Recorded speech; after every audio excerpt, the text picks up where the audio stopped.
असली दिया है। करवा नाम की एक पतिव्रता स्त्री और उसके पति के साथ नदी के किनारे एक गांव में रहती थी।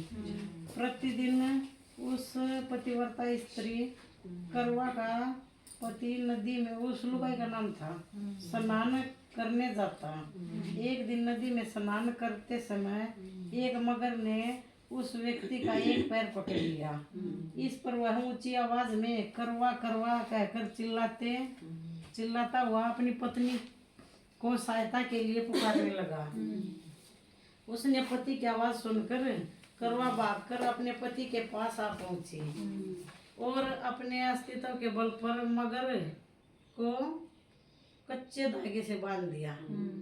मगर ने सूत के कच्चे धागे से बंधने और करवा के प्रार्थना करने पर भी उसके पति को न छोड़ा।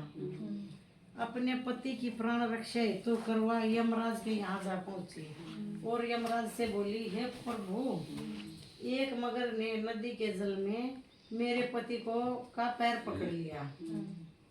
उस मगर को मेरे पति का पैर पकड़ने के अपराध में मारकर आप अपनी शक्ति से उसे नरक में ले जाओ। करवा की बात सुनकर यमराज बोले, अभी मगर की आयु शेष है, अतएव आयु होते हुए भी असमय मगर को नहीं मारा जा सकता।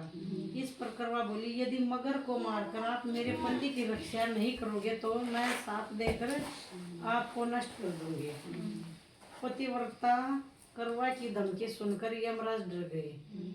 वे करवा के साथ वहां आए जहां मगर ने उसके पति का पैर पकड़ रखा था। यमराज ने मगर को मारकर यमलोक पहुंचा दिया और करवा के पति की प्राण रक्षा की, उसे दीर्घायु प्रदान की। करवा ने पतिव्रत धर्म के बल से अपने पति की प्राण रक्षा की।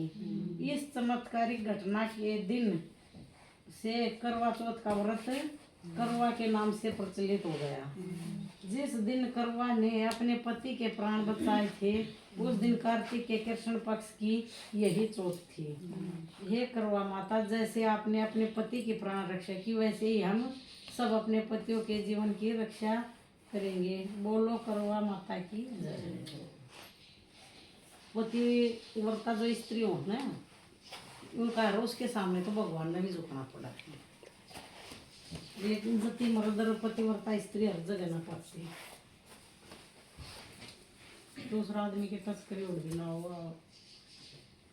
रिद्धि सिद्धि दाता गणेश जी की कहानी। करवा माता की कथा के बाद गणेश जी से संबंधित चौथ की यही सुने जाने वाली गणेश जी की कोई कहानी भी सुनी जाती है। अधिकांश महिलाएं यह कहानी कहती हैं कि सुनती हैं।